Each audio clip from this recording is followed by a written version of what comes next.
Hello, this is Mark, and I have another little study that I did on Sports Illustrated 1971 baseball board game. That is the game that I played when I was a kid. It's the only game I had when I was a kid. I wasn't aware of all those other games, but I like this a lot. I played it a lot. And when I got older, I saw some of the other games, and I still kind of like this game. What you're looking at is the pitchers for the 1971 Baltimore Orioles. Um, when I got a computer for the first time, I thought about, well, wouldn't it be cool if I could write a program that would play the game, so I could play lots and lots of games and see how things worked out, because I could never play that many games manual. I just didn't. I didn't. I just didn't. I tried and got like 30 or 40 games into the whole season, and then I kind of, you know, petered out. So I started writing the program when I first got a computer, then life distracted me, and then I got retired and I finished it. And this is what the Baltimore Orioles look like in my program. My program is kind of similar to the one you can see on the internet, but I can do whatever I want with my program, which is something I like.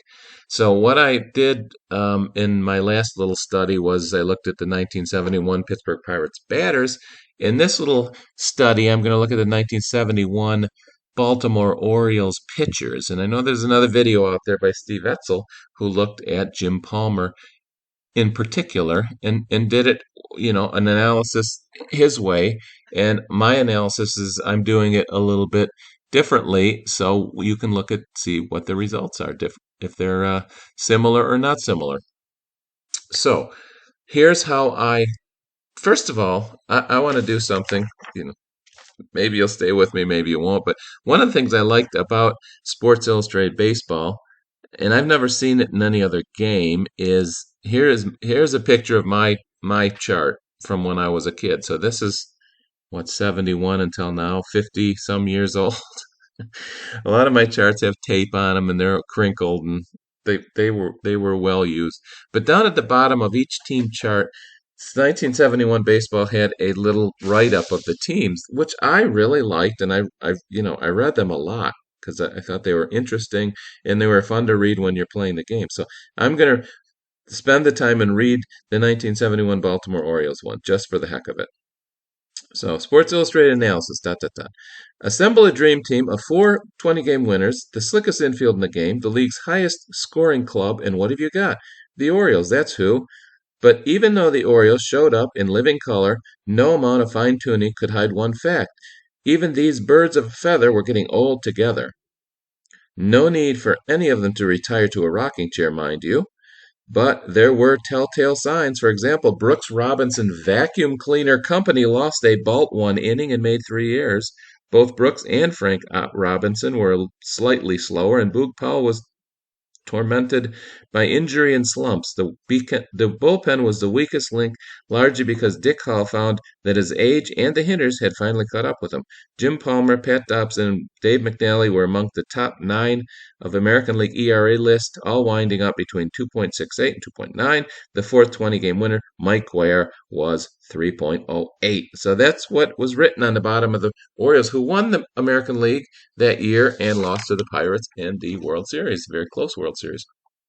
So now I will bore you with my analysis and the math that I did to analyze things. So here is, as you can see, let's go back to as you can see, the game has pitchers like Mike Cuellar, and you could roll the dice and get a defensive out based on your defense, an automatic out, or the pitcher could walk the batter, or the pitcher could make an out, like a ground out or fly out, these red boxes, or the pitcher could strike out the batter with a blue box. The pitcher could give up a single, and the pitcher could roll an X, which could be a wild pitch or hit by pitch. So the pitcher rolls the dice, and they could either determine the result, or you could go to the batter and roll the dice a second time and see what the batter does. So the first thing I had to do is figure out how often these pitchers were going to roll the dice and determine the output of the play. And if they didn't determine it, which that's the green box is, if you roll a green box, then the batter rolls. If they didn't determine the result of the play, what would the average batter that faced them in the game do? So that was my mission, and here is what I came up with. So here are their pitchers of the Orioles.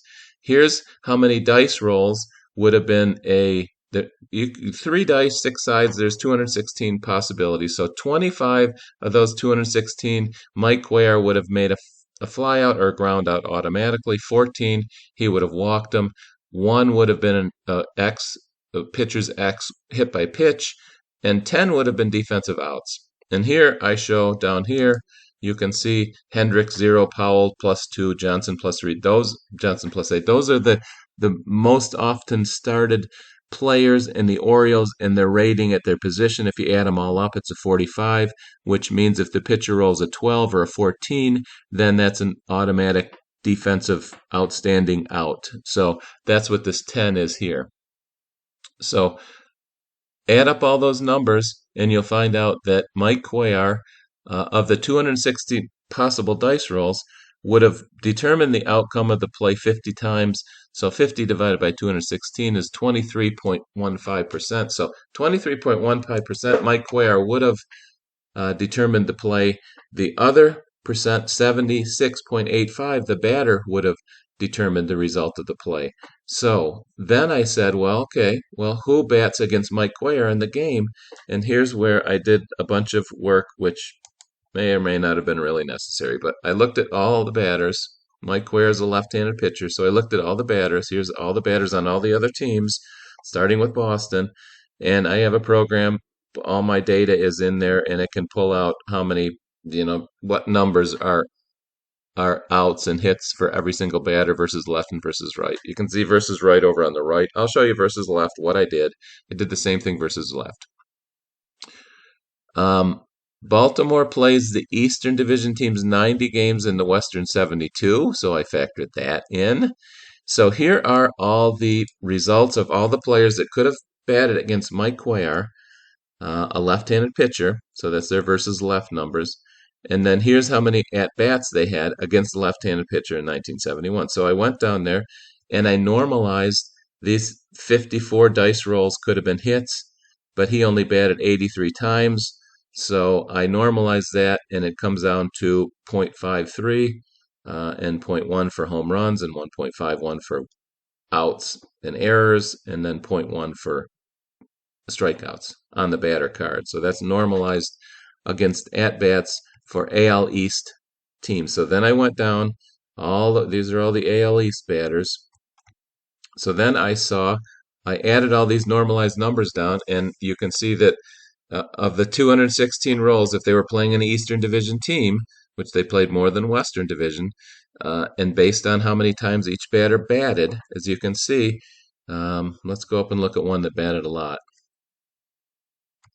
206. Horace Clarke batted a lot, so he batted 263 times against left-handed pitchers. So his numbers, you can see, are a lot higher. 1.5 would have been his contribution to hits. That 0.35, he didn't strike out much, but you can kind of see how that works. And the 1.5 might have been outs. Let's go down here and look. No, that was hits. Okay.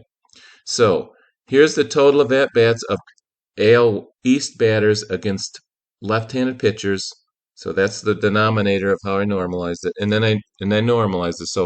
So an average batter in the East against the left-handed pitcher, which is what Cuellar would have had 54 rolls, which would have been hits, and 5 would have been homers, and 1 would have been a walk, and 135 would have been outs, and 26 would have been strikeouts. You can see, and they all add up to 216. So I did that for the Eastern Division teams.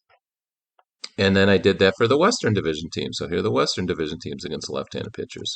So I did a lot of work here. And then here's a summary. Here's against the Western Division, which is the ones I just scrolled through. They played 72 games against the West, so it was 54, 5 home runs, 1 walk, 130 outs, and 31 strikeouts for the West batters. For the East batters, it was these numbers. And then since we played the East more than the West, I normalized it to that, and it came out to be Mike Cuellar against a batter, if the batter rolls the dice, here's what the batter would do.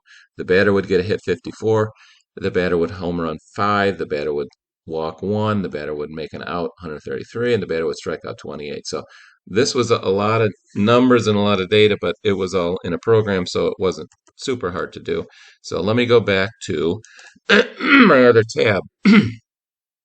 Here is the pitcher's actual 1971 numbers. So here's Mike Cuellar. He innings pitched, hits 250, walks 78, and so on and so forth. Here are the numbers I want to look at. I want to look at the batter average against, which I should show like this instead. All right, batting. This is the batting average against. There we go. Now you can see it, so it makes sense. So batting average against for Mike Cuellar was 234. He faced 1,166 batters that year, and he struck out 10.6% of them, and he walked 6.7%. So the blue numbers are what I want to look at of actuals versus what would happen in the game. Here's what we just talked about: batters versus Baltimore left-handed pitchers, batters versus Baltimore right-handed pitchers. You can see I did all that work, and it's pretty close. The lefties, the batters against the left-handed pitchers struck out more and had a few less hits than the batters against the right-handed pitchers. So then I went down here and I looked at my Orioles pitchers, and here are the percentage of times that the pitcher determines the play.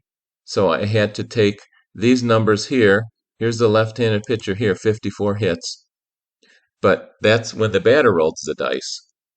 The batter only rolls the dice against Mike Cuellar, 1 minus 23.15%. So what's that? 77% of the time the batter gets to roll the dice, and of that 77% of times he gets 54 hits. So 77% of 54 is 41.5, and you can see that's hits, walks, outs, and strikeouts.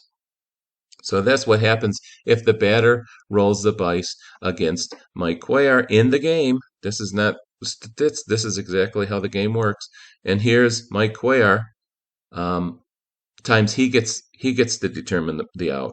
35 and 15 are walks and 35 are outs, including the defensive outs. So I add these two together. Batter result. Batter determines the result. Pitcher determines the result. So here's the total against Mike Cuellar. So this is, if one batter came up, any random batter, these would be the, out of 216 rolls, these would be the chances of getting a hit, getting walked or hit by the pitch, getting struck out, or making an out. So these are the key numbers that I came up with. So then I go down here to see the comparison. So Mike Cuellar, using the number of hits and walks and strikeouts and outs from above, from an average one at bat against Mike Cuellar, they would bat in the game 208. That's what and if you played the game a million times, and my math and logic is right, the batters that came up against Mike Cuellar would bat 208. And that's all the batters in the American League, and Mike Cuellar's impact on his roll of the dice. But in the real 1971, the batters against Mike Cuellar was 234. So Mike Cuellar in the game is a better pitcher than he was in real life as far as batting average is concerned. As far as strikeouts are concerned, in 1971, Mike Cuellar striked out 10.6% of the batters he faced, and in the game he would strike out 9.9, so that's pretty close. In 1971, Mike Cuellar walked 6.7% of the batters he faced. In the game, he walked 6.8% of the batters he faced. So that's pretty close too. So it's the batting average that's off a little on Mike Cuellar. And I'll just go down, and the blue ones are the ones that are kind of off. So Dave McNally, in the game, he would limit the batters against him to a 205 batting average. In real life, it's 229. And if you go down to Jim Palmer, in the game, he would have limited 209 batting average against real life 221. So 3 of the 4 40-game winners, 20-game winners, are better in the game than they are in real life. So if I was wanting to pick a team to use the pitchers from, I might pick the Baltimore Orioles, although I haven't done this for anyone else. But they seem to be better than they were in real life. And then I looked at strikeouts, Pete Reichert in real life struck out 22.7% of the batters he faced, but in the game only 10.7, 10.5. So Pete Reichert could use some more Ks, probably more Ks or more strikeouts on his card, as could Pat Dobson, who, by the way, has no strikeouts on his card, but has more strikeouts than any of the pitchers in the Baltimore Orioles team. And then Tom Dukes could use more strikeouts also. Walks was pretty good all the way down, up and down. Strikeouts was a little off, and batting average was a little off. Pete Reichert, you can see he's got some 1+s in the game, so he comes out in the game. They would bat 266 against him, but in real life it was only 205. So he's worse in the game than he was in real life. The other ones were Dave Leonard is a little worse in the game.